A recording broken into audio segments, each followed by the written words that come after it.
terima kasih Anda masih bergabung bersama kami di The Prime Show. Saya sempat menanyakan pertanyaan kepada Pak Ngadiran mengenai dampak yang kemudian dirasakan di lapangan seperti apa ketika kemudian Raperda ini jadi dilaksanakan. Sejauh ini masih ditunda. Tadi dari anggota dari Pansus KTR pun menyatakan ditunda begitu ya. Dampaknya sejauh ini di teman-teman pedagang seperti apa Pak Ngadiran? Apakah memang 200 meter ini menurut Anda menjadi satu hal yang cukup ideal, atau 200 meter dari sekolah ya kalau tidak salah, dan juga tempat-tempat yang ditentukan begitu. Seperti apa Pak Ngadiran? Terima kasih. Selamat malam semuanya.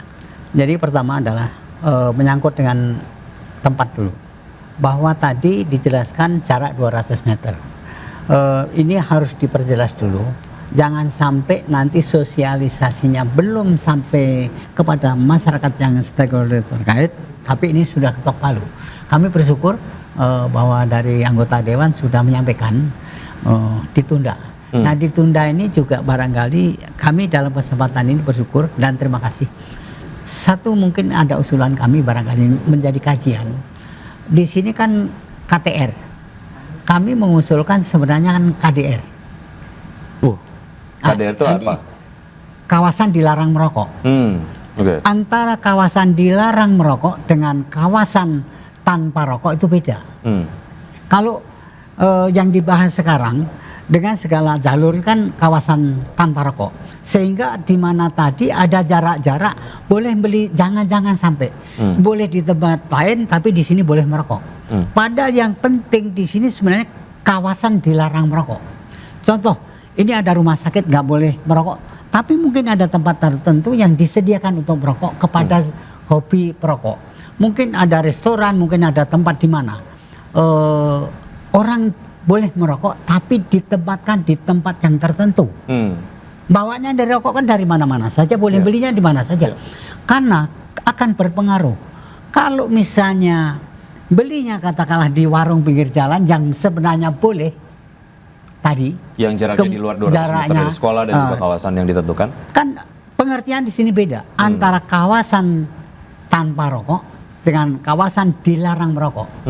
Jadi mohon kajiannya yang mendalam nanti Pak, ini sebagai masukan, karena ini akan berdampak kepada yang lain-lain. Baik, tapi kalau tadi kita lihat apa yang kemudian disampaikan oleh pedagang, banyak yang ataupun pelaku UMKM lainnya, banyak yang merasakan akan ada kerugian yang ditimbulkan karena mereka udah nggak boleh jualan rokok di jarak tertentu. Tadi itu karena ada possibility untung yang akhirnya berkurang begitu. Nah, itu memang kalau namanya orang pedagang, sekarang kita pikirkan kalau pedagang yang macam-macam mungkin bisa tanpa menjual ini tapi masih bisa menjual lain. Tetapi kalau saudara-saudara kita yang jualannya hanya rokok, yang ketengan di mana-mana itu pas dia lewatnya di situ nggak boleh. Ya, artinya ini kan menjadi pemikiran. Dapat dipahami ya. Ya, rokok ini walaupun tidak seberapa ini magnet. Maaf.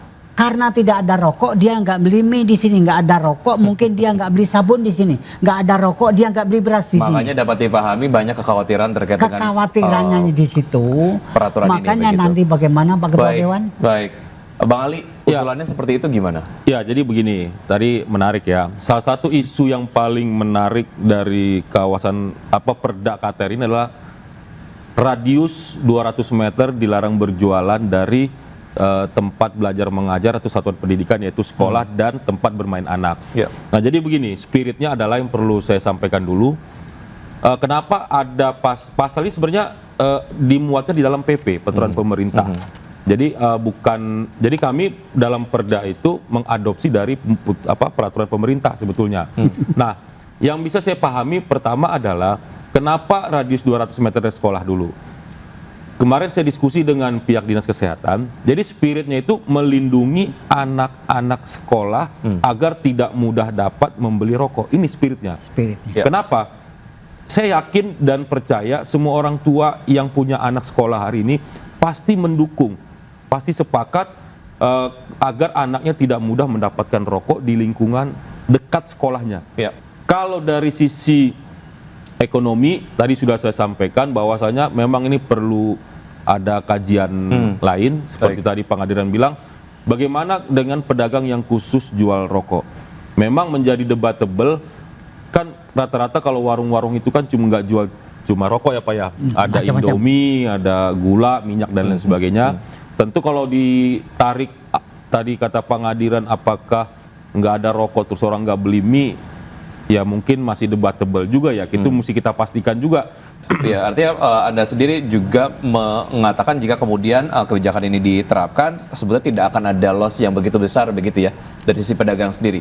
Penundaan ini saya minta ditunda ini dari versi saya adalah belum atau ada beberapa yang belum terakomodir tadi. Artinya ini stakeholder dalam Perda KTR itu ada 4 atau 5, Mas Wiki. Yang pertama tadi udah disinggung dari sisi produsen tembakau itu sendiri, rokok, itu adalah pengusaha rokok. Yang kedua dari posisi pedagang, teman-teman Pak Ngadiran yang memanfaatkan hasil produsen tadi. Lalu ada stakeholder para pelaku UMKM yaitu warteg dan warkop kok. Ya, pihak-pihak itu yang kemudian akan diajakin ngobrol nanti begitu ya. Ya, Oke. Baik, saya ke Pak Arman. Pak Arman, kalau bicara mengenai kebijakan, bukankah seharusnya pembuat kebijakan melahirkan regulasi yang memberdayakan dan juga mendorong pertumbuhan ekonomi begitu? Mengapa kemudian ada potensi mengurangi keuntungan mereka? Bagaimana Anda sebetulnya melihat ini? Ya, kalau kita bicara pertumbuhan ekonomi ini kan ruang struktural bagi upaya peningkatan kesejahteraan masyarakat ya. Ya. Dan jelas sekali kalau kita bicara tujuan penerapan desentralisasi dan otonomi daerah itu adalah kesejahteraan, dan jalan menuju ke sana salah satunya pertumbuhan ekonomi. Karena itu kebijakan apapun, baik itu peraturan daerah, peraturan kepala daerah, itu mesti terarah ke sana. Itu mesti kita sadari di depan gitu ya. Termasuk kalau kita bicara kawasan tanpa rokok gitu ya. Kenapa kami menyampaikan seperti itu?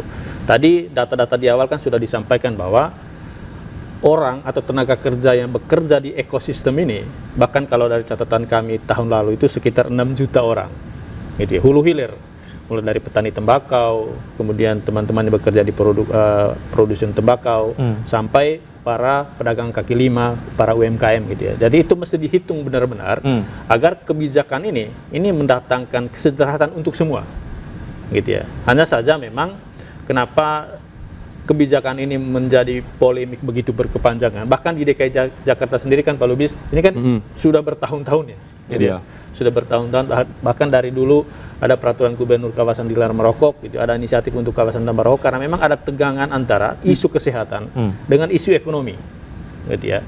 Yang kalau kami perhatikan baik di Undang-Undang Kesehatan maupun di UPP 28 2024 gitu ya, sebetulnya ada satu jalan tengah di sana untuk mendamaikan itu, yang mungkin nanti kita diskusikan pada sesi berikutnya gitu ya, soal pelarangan menjual rokok kepada anak usia di bawah 21 tahun.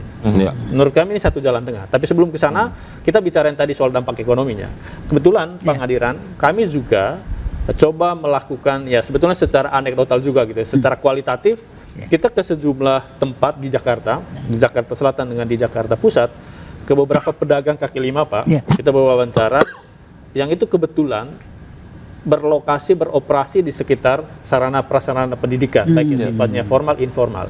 Ada satu pernyataan menarik yang menurut kami mesti dipertimbangkan. Nah, saya tadi mengapresiasi apa yang disampaikan oleh Pak Lubis ya. Kenapa? Karena para pedagang ini mengatakan begini, kalau ini diterapkan, kita kembali lagi ke masa COVID, Pak. Gitu ya. Ini kan satu pernyataan yang muncul dari keresahan terhadap eksistensi dia sebagai manusia gitu.